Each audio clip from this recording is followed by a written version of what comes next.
Well, let's get more now on our top story, the ceasefire and hostage release in Gaza. I'm joined now by Nancy Okail, the CEO of the Centre for International Policy in Washington, D.C. Nancy, good morning. Thank you so much for your time.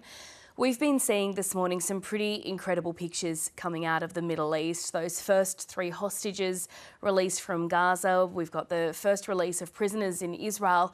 But just how fragile is this deal? First of all, thank you for having me. It's a very emotional day. It is quite fragile. There are so many things that could go wrong. First, in terms of the security of the hostages coming from Gaza, and at the same time also the release of the Palestinian, the commitment of the Israeli government of releasing the Palestinian prisoners, that they have promised to do that.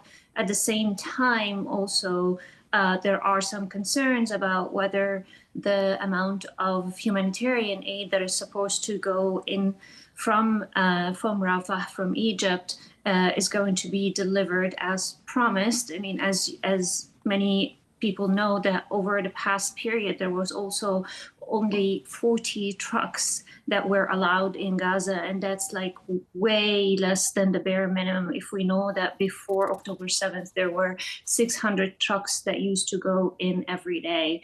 And again, like, there are also other concerns that some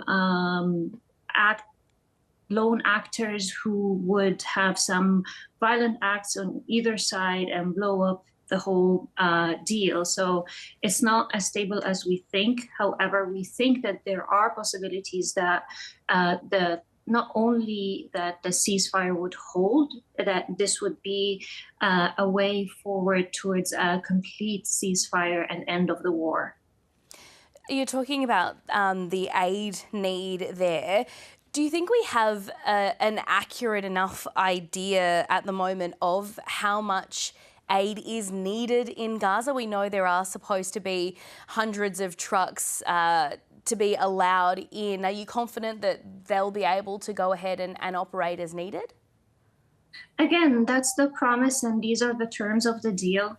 But there are many players around. And you have the Egyptian security on one side, you have the IDF on the other side, you also have Hamas authorities, or Hamas members who could, at any point, have a conflict or stop the flow of it. As we have seen, we have been seeing this for a year and a half right now, and we've seen so many promises and so many allegations that there isn't any obstruction of the entry of the trucks. But in reality, there are so many credible reports that there was a real credible evidence that the Israeli side is obstructing the entry of humanitarian aid into Gaza.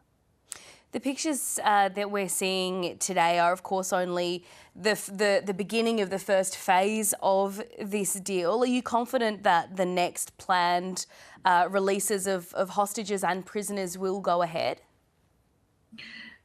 I think that there are quite good indication that shows that this could happen. Both sides are committed for that. Netanyahu, on one side, is under huge pressure from the people in Israel, particularly the families of the hostages. I mean, I was just there in Kafr Azza. It's one of the kibbutz, and I was just across the borders from Gaza.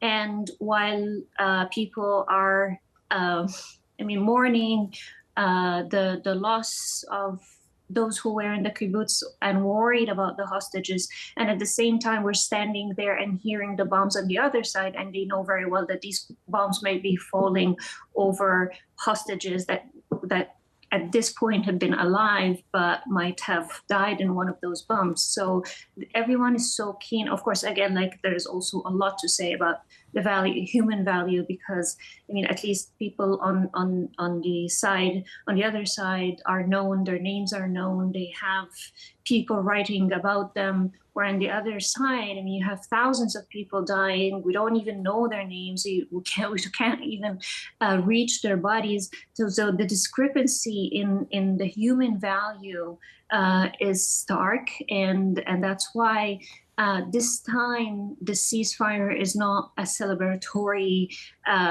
event as it was in November of 2023, or more people were alive. There was hopes that will be a ceasefire, but right now it's a moment of despair. Of course, everyone is so happy for the people who are returning on both sides, and saving one life means a lot. However, it's a very difficult moment. The Israeli society is also like waiting for those who would be released, and they have a lot of explanation to do for them why they have been left there for all that long, where there were the same hostage deal that is got accepted is similar to the one that was put back in May. So it's going to be a difficult moment for everyone. It's going to, of course, be incredibly difficult for the Gazans who are going to try to return to their homes and find nothing and just find rubble. And there is really destruction and just like a complete demolishment of their houses. So it's not really a moment of celebration, but a moment of concern and a moment of contemplation for a lot of people on how we ended up to at this moment, and also the responsibility of the politicians who led us to this moment, particularly Benjamin Netanyahu. And Donald Trump as well is getting a lot of credit for this deal. He's to be inaugurated tomorrow. How could he respond if this ceasefire deal falls apart, if Hamas or Israel breach the terms? Well, I mean, a lot of people are watching Trump and watching his way of doing things. He says that he wants the war to be wrapped up, and he so far delivered. He told Netanyahu that I want this to end before the inauguration. His special envoy to the Middle East, Steve Witkoff, had a conversation with Netanyahu, and then immediately after that, the deal was accepted, even though there was some resistance on the far right in Israel. So I think, I mean, like he's more of a hardliner in terms of getting things done, and also the difference between him and Biden is Biden was like making all those statements about the concern about the continuation of the war, and we have to stop it, but there were never a war or else. There are no consequences. But for Trump, obviously, there seems to be some really significant consequences for Netanyahu if the deal falls apart. Nancy Okail from the Centre for International Policy in Washington, D.C. Thank you so much for your time. Thank you.